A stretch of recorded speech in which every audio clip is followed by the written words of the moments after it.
Hello, and welcome back to another episode. Today is all about phase two of our entrepreneurial journey, which is all about the emerging entrepreneur.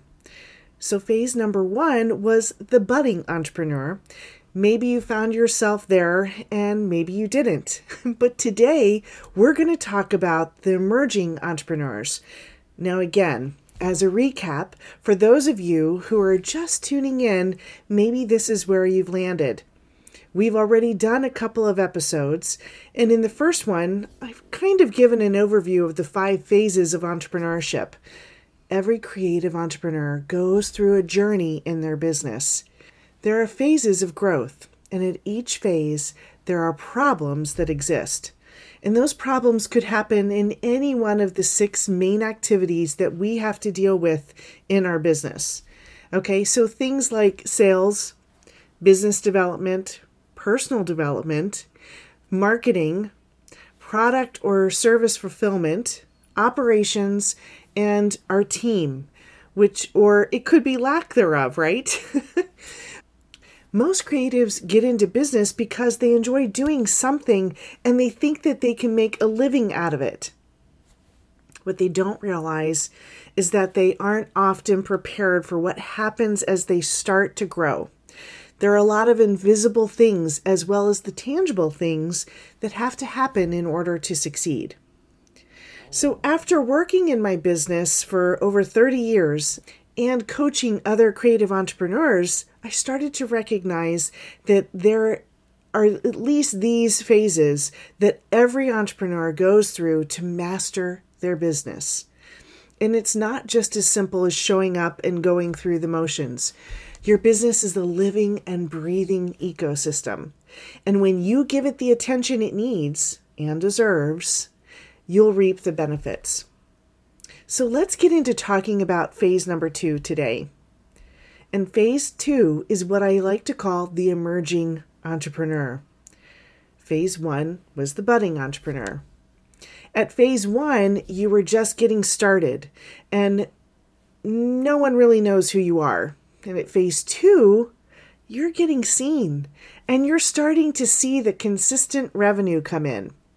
And at this point, you're most likely getting ready to do this full time if you aren't already. When it comes to your brand, you've got it dialed in and you know that distinctive specialty that you offer. Meaning, you've gone from your overall grand specialty of being a florist or a wedding planner, a makeup artist or photographer, to digging down to the distinctive part of that grand arena, okay? You've become a special event florist, a high-end wedding specialist, a makeup artist that specializes in costume or drama in the way that they do their makeup, or you are a brand photographer. So you've started to carve out that special space into a place that you have in your market that is unique to your creative juices. And this is where you get to shine. Also in phase 2, you're getting your sales systems in place.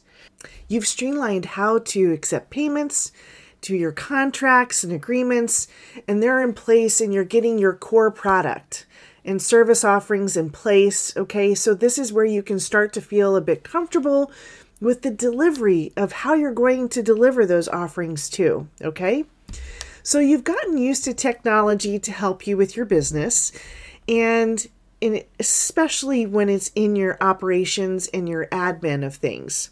And you might even have an email list, which is good. However, you still got some bumps in the road to iron out. Because in this phase, one of the number one things that happens to you is that you're getting business, and most often you're just not getting the right clients.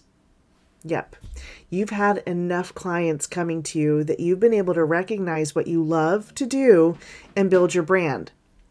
Now it's time to focus on marketing it. So this is for sure the time of your business that you need to be focusing on marketing 30 to 50% of the time. But how? How do you do that? Because you're probably busy in the fulfillment stage, right? So there are several ways to grow to the next level during this phase of your business. One of the biggest things you have got to do at this phase is to get the right eyeballs on you. Yes, before, as the budding entrepreneur, you were just concerned about getting anyone to notice you, right? Well, now, as the emerging entrepreneur, it's exciting that you're getting noticed. However, even though you're not getting completely unnoticed, it's definitely not time to celebrate. You know more about your brand and you've developed it. You just need to have the right audience interacting with you. And once you've gotten the right ones watching you, you want to keep them watching you. And you know that email list? The one that's been sitting there, perhaps getting dust on it, since they haven't heard from you in ages? Well, this is the time to grow it and to be consistent with talking to them. Your list is your biggest asset when it comes to marketing.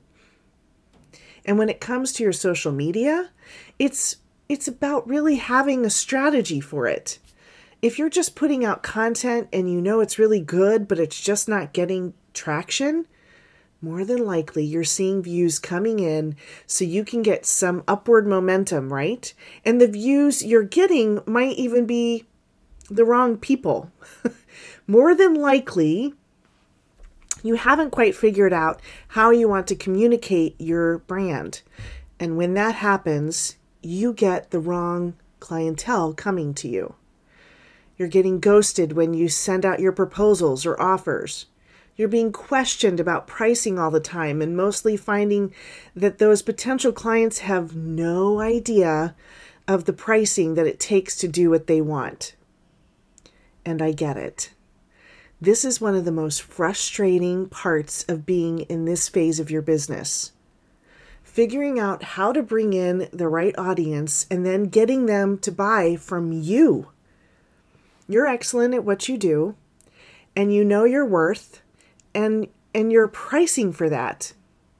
I mean, you get the inquiries, right? And you're getting leads, and they're all coming in, but half the time they aren't asking for what they can afford or what you want to offer to them.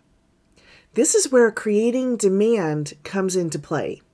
You want to build out your brand story and be able to communicate who you are and what you do so that they will be coming to you ready to purchase. The selling comes from what you communicate. Then when you make your offers, they're ready to buy from you. When you're waiting until your offer to sell to them, they're already gone. Why? Because at that point, most often it comes down to price. This is when you know it's about your marketing and communication. That's where you know you need to buckle down and work on this part of your business. Because when you're waiting until the offer to actually sell to them, they've already left you. That's not where the selling happens. Selling happens in your marketing, in your communication to them, your messaging in your audience, in your ecosystem already. It's what creates the rapport and authority of what you do. It's what creates the know, like, and trust factor of your business. These are the things that happen in their subconscious as they interact with you. That thought of seeing you in your work, interacting with your brand, that's what keeps that going. Like, I need to work with that person. That's what comes up. So this is where you're unsure of how to communicate what you are and who you want to work with. Now, it may not feel complete yet, okay? And you may be asking yourself, what am I doing wrong? Why do I keep attracting the wrong people? I know what I'm offering is amazing, and the pricing is awesome too. Why won't they buy from me? So honestly, if you're just keeping it surface level, you're going to be experiencing this issue. So mastering the art of subconscious communication is the key at this point. And when you do, you'll move out of phase 2 and go into phase 3. But if you haven't, you're going to stay stuck there for a while. So the cause of this is that you're likely playing around with different types of content and you're not communicating your brand in a way that's attracting the right audience. So, and again, they may be consuming your content, but they aren't buying it yet. So think about when you go into a restaurant and you love their food, okay? And you generally know what you want to buy from the menu, right? And this is like one of your special restaurants that you don't always go to, but when you do, you have some favorites. However, when the server is suggesting the specials for the day, you're nodding and you say that they sound good, right? And he's talking about what they have, but you're just unsure. So you stick with what you know and you just don't decide on the specials. You know, in your head, you know that what the chef has prepared is most likely amazing because you like all of the other entrees they have to offer, but it's just now not really what you want. Now the need to eat is there, but the choices are vast, and even though they're putting out an enticing special of the evening, you choose another option. So if you don't create enough demand, you're not going to get taken up on your offer, plain and simple. There are enough people out there doing what you do that you have to stand out and show your uniqueness, just like the special that the chef does. You get to drive the sales and create the demand and get the long-term eyes on you, so they keep coming back and wanting more. And if you don't do this, well, you can only go so far, and you'll be in this stage for a very long time. That internal feeling of being unsure and comparisonitis can keep you from growing. Then you feel stuck, which is a crippling place to be at this point. You're going to have to work on getting past what others think of you and move into that phase of confidence in who you are and what you have to offer. Start communicating that in a way that gets your potential clients sticky. You're proud of where you've come, but realize that there's still something that seems to be off. You're doing what you know, and that's just not enough for you to get to the next phase. And this is usually a result of not really sitting in silence, not remembering who you are, not doing the invisible work of mastering your craft and mastering your business. This is what I talk about in group coaching. And there could be a certain part of you that your message that you're just holding back due to fear. Like you might be leaning a little bit more into what you want to say, and you might be a little more courageous in what you're saying, but you haven't fully embraced the full, authentic you, fully embraced your full purpose or alignment. And so the journey that you're at, you're still actually in the nervous, scared, or learning stage, or you're implementing slowly as you study things. If you're at the emerging entrepreneur phase, it's time to move out. It's time to start focusing on those invisible things. It's time to start focusing on the silence. It's time to start focus on remembering who you are. You get to gain momentum and power because powerful people create powerful messages. It's time to start testing a little bit more. And it's actually time to start mastering the art of the subconscious communication in your marketing. Start looking at a little bit more patterns and uncovering more about yourself. One of the biggest things that I tell people is that you should not be guessing whether or not your clients will book with you when you put out your offer. You should know because you've tested your communication and been able to see when you're talking to them that it's resonating with them so that they're ready to buy from you They're just waiting for that offer to come to them so that they can go ahead and take it. It's a vital ingredient to moving up. So to break it down simply, phase number 2, the emerging entrepreneur, is getting a little bit more of the eyes on you, but they're not necessarily the right eyes. And it's still because you're nervous, scared, and you haven't really taken time to figure out who you are and how you're going to convey that in your message, and take the time to learn to test and tweak and master communication with them.